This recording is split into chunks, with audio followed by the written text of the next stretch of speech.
Hai, Assalamualaikum warahmatullahi wabarakatuh. Welcome back to my YouTube channel. So, kepada korang yang masih belum subscribe, tekan je lah, sikit je lagi nak sampai 2000 subscriber. Dan boleh juga follow aku punya Instagram dan DM je lah aku, insyaAllah aku akan jawab. Alright, sebelum ni aku ada buat Q&A dekat aku punya IG story. Kalau korang follow, korang tahulah. So masa tu aku ada buka soalan yang korang nak tahu dan yang korang nak tanya. Alright, aku tak nak melengahkan masa. Jom. Okey, soalan pertama. Assalamualaikum bang, jadual IPG terlampau padat ke? Sempat tak nak bersukan sebelah petang kalau hari biasa? Okey, jadual IPG ni, dia untuk jadual IPG, biasanya kelas akan start daripada pukul 8 sampai pukul 4. Dia tak bermaksud daripada 8 sampai 4 tu kelas dia sentiasa ada penuh. Tak. Dia kadang-kadang ada yang tengah-tengah dia tu kosong. Dan ada juga yang kelas start dalam pukul 10.30 pun ada.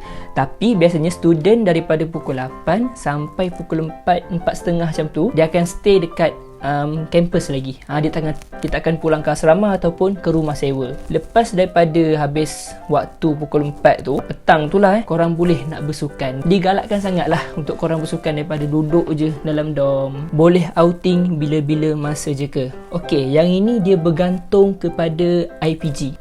Macam IPG aku, yes, kita orang boleh outing. Dia tak ada lah bila-bila masa, kena lepas daripada waktu habis belajar.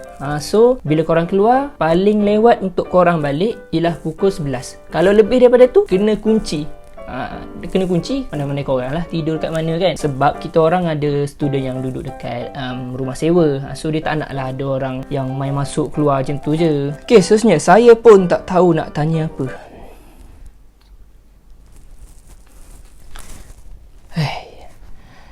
Masalah juga orang tanya soalan ni. Apa perbezaan antara live dekat IPG dan universiti? Okey, untuk soalan ni, dari segi time management, itu biasa. Kerja-kerja lecturer bagi itu sama saja, konsep dia sama. Berdikari lah, senang cerita kan. Yang membezakan, apa yang aku boleh nampak lah, dari segi pembelajaran. Untuk IPG ni, bila korang masuk sini, korang akan belajar more kepada pendidikan.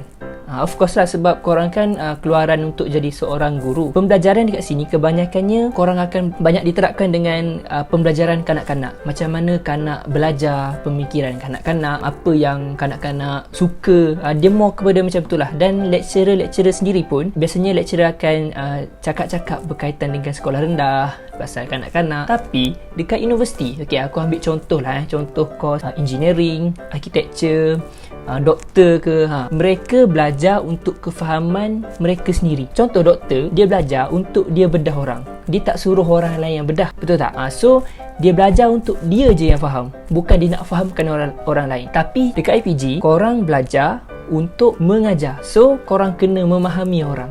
Yes, itu yang aku boleh detect dia punya perbezaan lah. Tapi kalau dekat universiti yang kos pendidikan, itu konsep dia lebih kurang sama je. Dekat IPG disediakan wifi ke tak? Okey, yes, disediakan. Memang disediakan. Tapi korang jangan expect internet dia laju sebab yelah kan ramai duduk situ. So aku prefer korang untuk bawa jugalah internet sendirian berhad. Kalau tak nanti korang stres tahu tak, nak layan movie tak boleh. YouTube YouTube pun tersekat-sekat tahu tak. Seterusnya, nak tahu duduk asrama satu bilik berapa orang? 2 orang. Ni IPG aku lah, 2 orang. Tandas share satu paras. Satu aras lah. Satu aras ke macam mana? Biasanya untuk setiap aras dia dah ada sediakan tandas. Dan dalam tandas tu pula dia ada banyak lah, macam asrama. Kat kampus ilmu khas best ke? Of course lah, best IPG aku kan. Tapi sebenarnya semua IPG best. Itulah yang aku boleh cakapkan. Sebab aku suka dia punya vibe yang dibawa oleh student-student tu sendiri. Dia sifat caring, member-member, dan baik lah, boleh katakan yang kawan-kawan semua kat IPG ni terbaik lah. Lecturer sporting tak? Okey, benda ni dia bergantung lah takkan semua lecturer sporting kan. Kalau yang tegas, dia tegas lah. Tapi apa yang aku boleh cakap, kalau time kerja memang tegas lah. Tapi kalau dah habis kelas apa semua kan, kalau nak borak-borak tu memang boleh. Memang lecturer dia suka nak cakap-cakap dengan kita. Yelah, kita ni bukan budak sekolah, kita kan nak jadi cikgu. So dia tak naklah layan kita ni macam seorang murid. Lepasan IPG, jadi guru sekolah menengah boleh ke? Ada certain case je yang biasanya dia akan ke sekolah menengah. Tapi kebanyakannya kebiasaannya majoritinya memang akan ke sekolah rendah sahaja. Memang jarang-jarang lah ke sekolah menengah tu. Sekolah menengah nak masuk, masuklah universiti. Alright guys, aku rasa itu saja video aku untuk kali ni. Dan aku rasa dah banyak dah kot persoalan-persoalan yang korang nak tanya dah terjawab. Alright, so yes, kita jumpa lagi di video akan datang. Saya Alif Husni. Bye.